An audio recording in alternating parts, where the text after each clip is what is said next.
இன்றே டவுன்லோட் செய்து உங்கள் ஃபேவரட் ஷோக்களை என்ஜாய் பண்ணுங்க.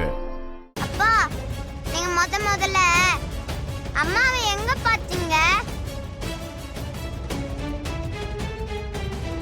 சொல்லுங்கப்பா. முதல்ல அம்மாவை எங்க பாத்தீங்க?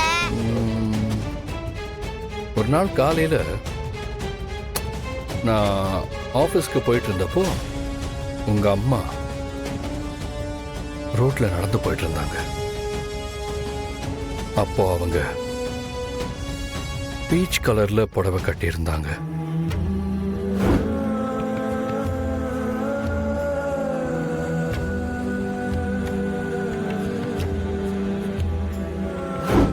எப்படி கரெக்டா அதே புடவைய சொல்றாரு?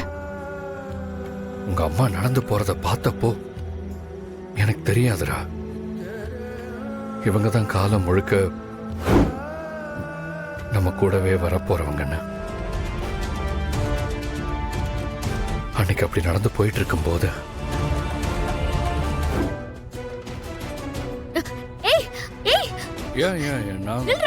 என் பேக் கொடு, என் பேக் கொடுறா. ஏய்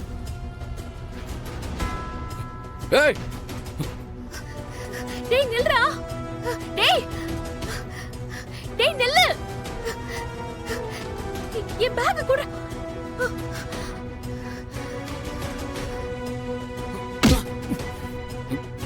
sir sir sir sir please sir sir please sir sir அடிக்காதீங்க சார் வலிக்குது சார் சார் அடிக்காதீங்க சார் வலிக்குது சார் சார் சார் இந்தாங்க சார் விட்டுருங்க சார் சார் சார் சார் நீங்க அதை பார்த்தேன் ஓடுறா.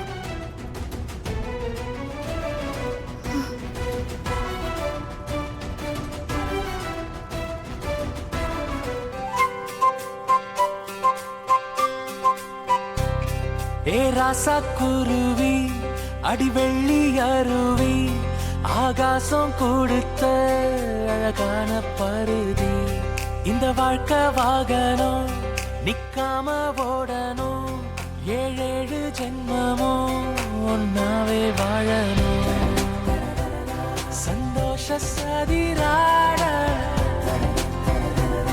புரியாத புதி போட.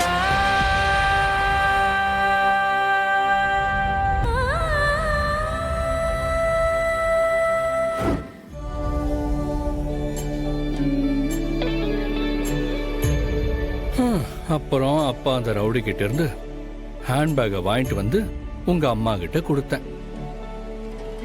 ஆனா உங்க அம்மா என்ன பண்ணாங்க தெரியுமா? என்ன பண்ணாங்க? அவ்வளோ கஷ்டப்பட்டு சண்டை போட்டு ஹேண்ட்பேக்கை வாங்கிட்டு வந்து கொடுத்தா ஒரு தேங்க்ஸ் கூட சொல்லாம பேக்கை வாங்கிட்டு அப்படியே போயிட்டாங்க. என்ன இவரு நடந்தது அப்படியே சொல்றாரே? ஒருவேளை தெரிஞ்சு சொல்றாரா இல்ல சும்மா தெரியாம சொல்றாரா?